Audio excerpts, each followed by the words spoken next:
नाज़रीन आदाब, आप देख रहे हैं ईटीवी भारत उर्दू। नाज़रीन, रियासत मध्य प्रदेश के दारुल हुकूमत भोपाल में जश्न अदब का कारवां 10 सूबों से होते हुए भोपाल पहुंचा है और आज इस दो रोज़ा प्रोग्राम में गज़ल का प्रोग्राम रखा गया और इस गज़ल के प्रोग्राम में शिरकत करने गज़ल के शहंशाह अहमद हुसैन और मोहम्मद हुसैन साहब आए हुए हैं। पर आइए हम उनसे गज़ल और गज़ल की बारीकियों पर बात करेंगे। जी, इसके लिए हर फनकार को उर्दू की मौसीकी की खिदमत करनी होगी, तब कहीं जाके ये चीज़ पैदा होती है। और हम ये नहीं कहते कि हम बहुत बड़े फनकार हो गए, हम पहले भी तुलाबा थे, आज भी हैं, कल भी रहेंगे।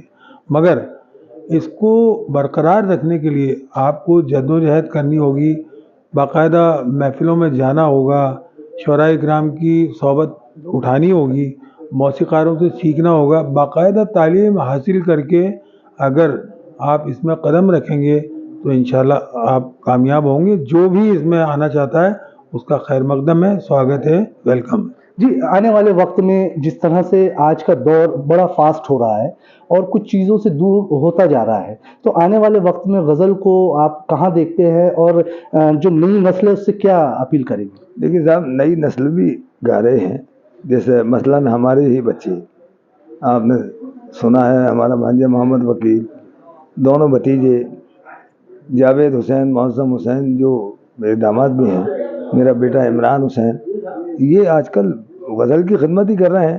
तो उर्दू गज़ल तो ये है कि जब तक शुअराए किराम में पहले तो ये कि इसकी कितनी बहरें होती हैं, इसके लफ्ज़ी मायने क्या होते हैं गज़ल के, और फिर उसको गहराई से देखें तो क्या तग़ज़्ज़ुल, रदीफ़ किसे कहते हैं, काफ़िया किसे कहते हैं, और वज़न क्या होता है, उसके अलावा क़ता क्या होता है, रुबाई क्या होती है, गज़ल क्या होती है, गीत क्या होता है, मुसद्दस क्या है। जब तक शुअराए किराम की सोहबत में आप ना बैठें तब तक हासिल नहीं हो सकता।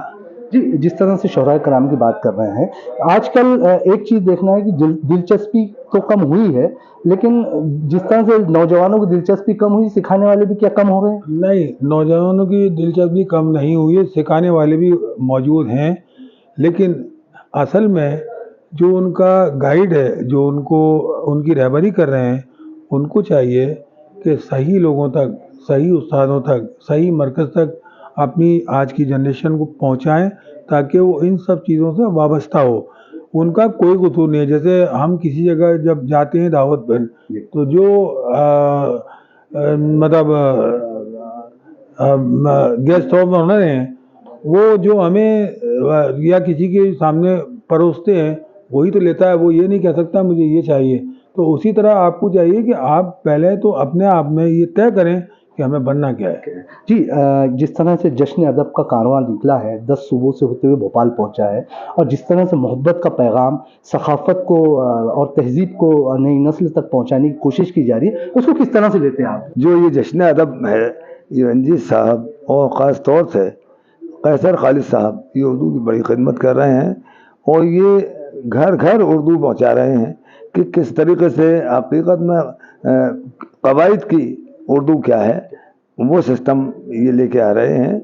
और जो इनकी सोहबत में रहेगा वो इंशाअल्लाह उन सबको यही मानना चाहिए, अपने आप में जानना चाहिए कि बाकायदा मैंने पहले भी अर्ज़ किया था कि आप उर्दू पढ़ें या लिखें ये ज़रूरी नहीं है, लेकिन माहौल ज़रूरी है, उस माहौल में जाना ज़रूरी है।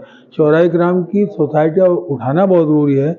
सामाईन को अपने दिल में जगह देनी यूँ है कि आप क्या सुना रहे हैं, उनका कोई कसूर नहीं। वो जो सुनेंगे, जैसा आप सुनाएंगे, वो एक दिन आपके माहौल में ढल जाएंगे। क्योंकि ऐसा नहीं होना चाहिए कि एक वो हैं कि जो माहौल में ढल जाते हैं, एक वो हैं कि जो माहौल बदल देते हैं। तो आपको माहौल बदलने वाला बनना है, माहौल में ढलने वाला नहीं। ढलने वाला तो ऐसा होता है कि किसी भी चीज़ में आप पानी को डाल दीजिए, गिलास में डाल दीजिए, तश्तरी में डाल दीजिए, किसी भी चीज़, लेकिन आप वो बनिए जो आपको बनना है। जी, ये थे अहमद हुसैन और मोहम्मद हुसैन साहब, जिन्होंने गज़ल के ताल्लुक़ से हमें पूरी बात बताई और ये भी मैसेज दिया कि जिस तरह से जश्न अदब का कारवां चल रहा है, उससे उर्दू और सखाफ़त को आम किया जा रहा है। ईटीवी भारत के लिए भोपाल से कमर गौस।